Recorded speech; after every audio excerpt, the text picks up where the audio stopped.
Recording by AV music कुरसंडी। बोला बोला बाबा बैद्यनाथ की।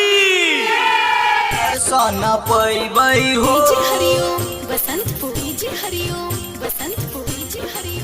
बाबाक दर्शन पैबै हो हम जलवा चढ़बै हो। सुनो सुनो हो पापा बात देवघर जइब हम साथ। सुनो सुनो हो पापा बात देवघर जइब हम साथ। बाबाक दर्शन पैबै हो हम जलवा चढ़बै हो।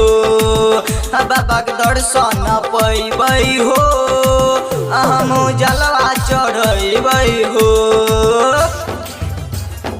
जलवा चढ़बै हो। रिकॉर्डिंग बाय एभी म्यूजिक कुरसंडी। जलवा चढ़बै हो। दर्शन पैबै हो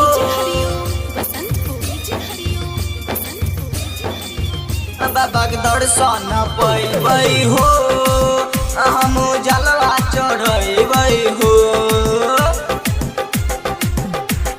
हंसी खुशी हो पापा जइबै बोलबम के नारा लगैबै।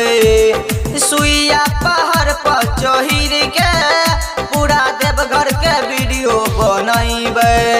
पिन के गेरुआ शर्ट पैंट मार के गम गौआ सेंट कंधा कमर लचकैबै हो हम जलवा चढ़बै हो। बाबाक दर्शन पैबै हो हम जलवा चढ़बै हो। जलवा चढ़बै हो। रिकॉर्डिंग बाय एभी म्यूजिक कुरसंडी। जलवा चढ़बै हो।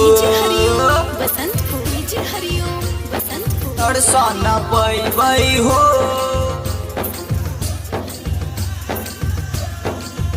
बाबाक दर्शन पैबै हो हम जलवा चढ़बै हो। राइटर सौरभ बिट्टू बताबै छै गीत सोनू हो गाय के सुनाबै छै। कहै उनका शरण में जे आबै छै बाबा सबके हो श्रद्धा पुराबै छै। ओकर महिमा अपार पूजे सारा संसार। ओकर महिमा अपार पूजे सारा संसार। सब गंगा नहैबै हो हम जलवा चढ़बै हो। बाबाक दर्शन पैबै हो हम जलवा चढ़बै हो। Recording by AV music कुरसंडी।